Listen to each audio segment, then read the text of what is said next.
El día de hoy les voy a presentar el libro Investigación con estudio de casos. Es del psicólogo educativo Robert Steck. Él es un psicólogo estadounidense dedicado a la investigación cualitativa y aplica su propio método para el estudio de casos.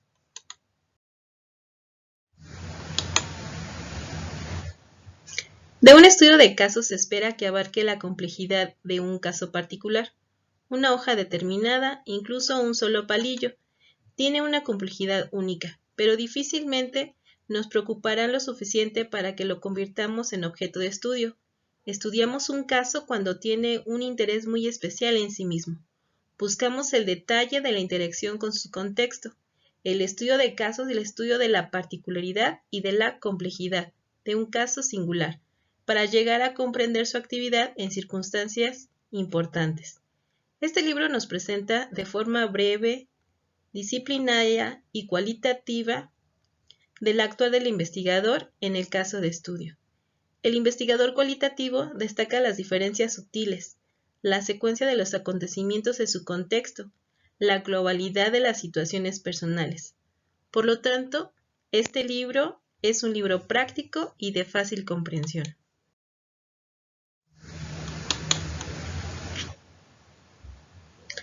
¿Qué aspectos vamos a considerar? El más importante del estudio de caso es el compromiso con la interpretación. Nos interesa tanto por lo que tiene de único como por lo que tienen de común. Pretendemos comprenderlos. Quizá tengamos nuestras reservas sobre alguna cosa que las personas nos cuentan, pero se investiga con el sincero interés de aprender cómo funcionan en su entorno y con la voluntad de dejar de lado muchas presunciones mientras aprendemos.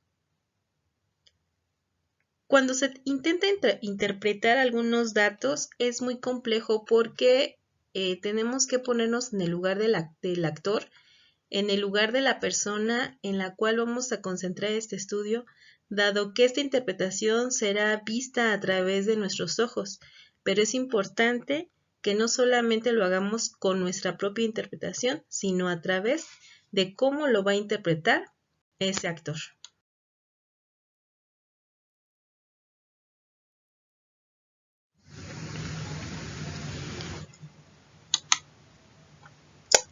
Ahora bien, algunos piensan que el trabajo de campo consiste simplemente en mantener los ojos abiertos, en una actitud receptiva de nuevas impresiones. La atención y la receptividad son importantes, pero el buen estudio de casos depende de la disciplina. Hay que prever algunas de las cosas que pueden pasar, pues algunos ocurrirán demasiado deprisa o con demasiada sutileza para que se puedan observar. Quizá la tarea más difícil del investigador es la de diseñar buenas preguntas. Las preguntas de la investigación que dirijan la atención y el pensamiento lo suficiente, pero no en exceso. El diseño de toda investigación requiere una organización conceptual, ideas que expresen la comprensión que se necesita, puentes conceptuales que arranquen a lo que ya se conoce, estructuras cognitivas que guíen la recogida de datos y esquemas para presentar las interpretaciones de otras personas.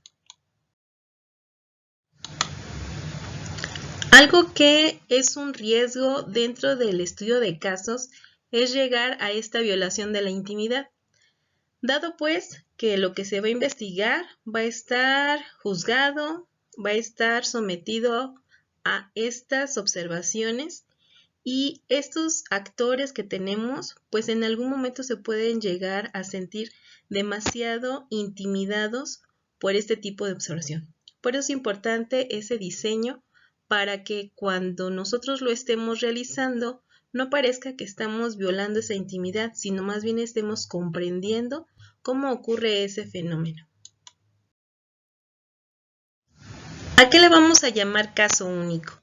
Le vamos a llamar caso único cuando estamos hablando de algún sujeto, de algún grupo, de un programa de estudio, de una situación académica o bien de una modificación en esta situación. Cuando hablo de un sujeto, se puede hablar de un actor, de una sola persona, estaría hablando cuando este sujeto presenta dislexia, discalculia, déficit de atención, Cuando un grupo se vuelve mi caso único, lo voy a estudiar porque tiene ciertas particularidades que son necesarias el comprenderlas y estudiarlas para hacer esas aportaciones. Un programa de estudio lo voy a tomar en cuenta cuando se modifica algún plan y programa o vemos que los resultados no son los adecuados o bien cuando hay una mejora en estos planes. Voy a hablar de situaciones académicas como la drogadicción, alcoholismo, que son factores que afectan directamente para el desempeño académico y en muchos casos para la deserción escolar. Definitivamente el hecho de hablar de que un alumno esté reprobando, pues tiene que ser algo que me marque esa decisión para tomarlo como mi caso único. Sin embargo, aun cuando todos los casos son dignos de estudio, no podría yo decir que cada uno de estos siempre se debe de estudiar. Tengo que seleccionar aquel caso que me puede conducir a generalidades que en algún momento puedan aportar, puedan apoyar con nuevas estrategias y hacer de estos casos unas interpretaciones que me ayuden a tener una teoría que mejore en estos desempeños o en estos aspectos académicos.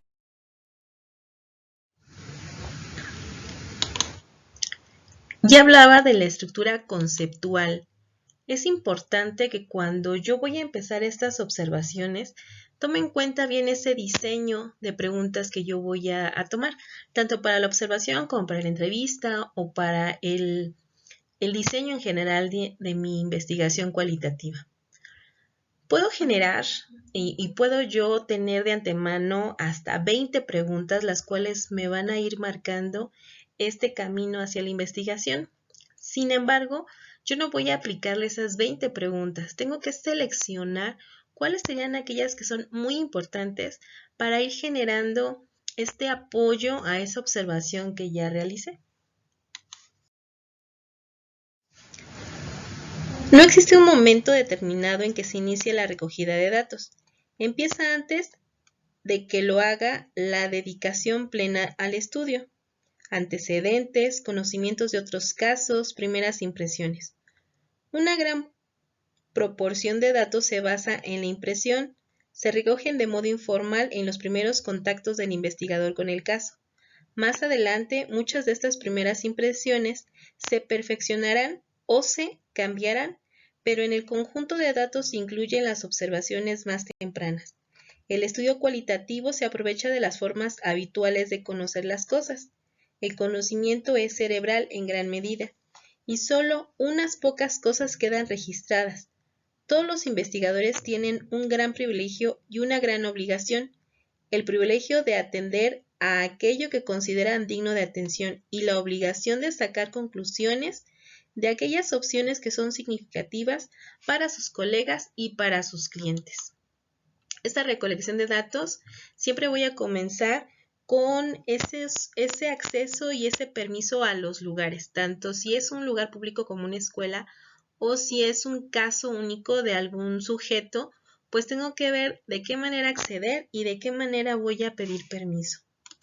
Mi siguiente punto va a ser esta observación, que ya hemos hablado sobre qué es observar, para después comenzar con una descripción del contexto. Recordemos que los contextos van a ser importantes porque son aquellos que nos van a llegar a dar muchas herramientas para tener una interpretación, la cual me lleve a unas generalizaciones precisas. Aun cuando analice este contexto, pues las entrevistas tendrán que ser importantes para detallar y afinar todos esos datos que he estado colectando. Y sin olvidar que todo esto, o al final de esto, al principio, siempre debe estar acompañado por una revisión de documentos. No puedo hacer interpretaciones, no puedo hacer yo conclusiones, no puedo hacer generalizaciones, si bien yo no tengo una actividad donde yo me dedique a buscar todos los documentos que ya están avanzados en el tema. Tengo yo que hacer esta recolección de datos en todos estos momentos.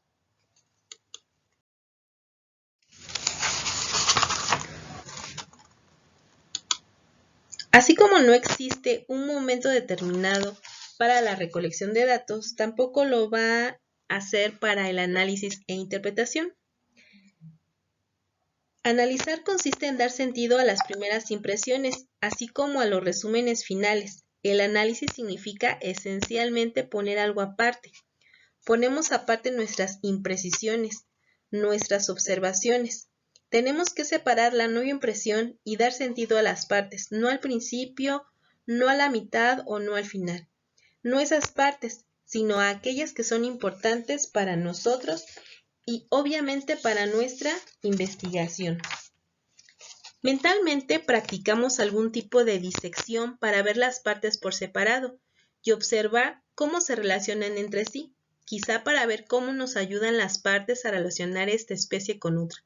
Todo esto lo hacemos de forma automática, sin seguir un esquema consciente.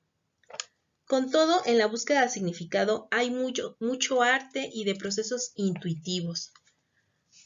Cuando se hace una interpretación es necesario poner más allá de un análisis vano, de un análisis que no sea significativo. Tenemos que abrir muy bien los ojos, saber bien cuál es nuestra ruta, poner ahora sí todos estos puntitos que tuvimos por separado, tomar en cuenta las observaciones, las entrevistas, esa investigación documentada que tuvimos para comenzar todo eso en partes, ahora darle un conjunto, en conjunto darle un análisis y una interpretación.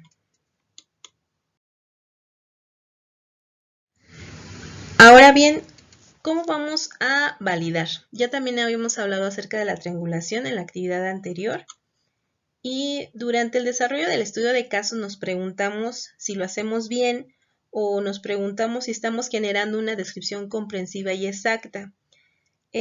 También se pregunta si estamos desarrollando las interpretaciones que deseamos. El sentido común trabaja a nuestro favor y nos advierte cuándo conviene fijarse en el nuevo y dónde preguntar para aclarar los asuntos. Pero el sentido común no es suficiente. En nuestra búsqueda de precisión y de explicaciones alternativas, necesitamos disciplina, necesitamos estrategias que no dependan de la simple intuición y de las buenas intenciones de hacerlo bien. En la investigación cualitativa, esas estrategias se llaman triangulación. No solamente me voy a quedar con este trabajo ético, este trabajo disciplinado que ya llevé, sino que lo voy a llevar a que algún colega o alguna otra persona pueda analizar este estudio, lo comparo con otros estudios ya realizados para poder ahora sí generar una triangulación y ver que mi estudio tiene esa validez necesaria para ser tomada en cuenta.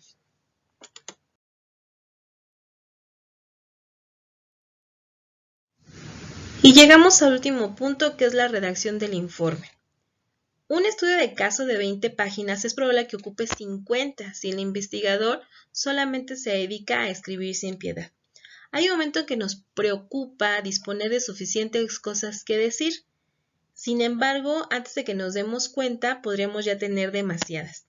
Debemos encontrar aquella mejor historia que describa la situación de esta investigación concreta en beneficio del lector, en beneficio del caso y en beneficio de todos aquellos que se acerquen a nuestro estudio de caso. El autor eficiente es aquel que cuenta lo necesario y deja el resto para el lector. Por lo tanto, hay que tomar en cuenta siempre a los lectores, hay que tomar en cuenta a quién va dirigido nuestro informe. No por esto significa que nuestro lenguaje o nuestra redacción tiene que ser simplista. Tenemos que tener un nivel profesional en cuanto a lo que redactamos. Tenemos que hacerlo como si contáramos una historia, que es la parte más entretenida de una búsqueda de información, de un estudio de caso. Y al hacerlo de esta manera, pues podríamos tener a ese lector prendido nuestra información y más que eso podríamos tener mejores resultados de comprensión de aquellos que nos acerquen a este estudio de caso.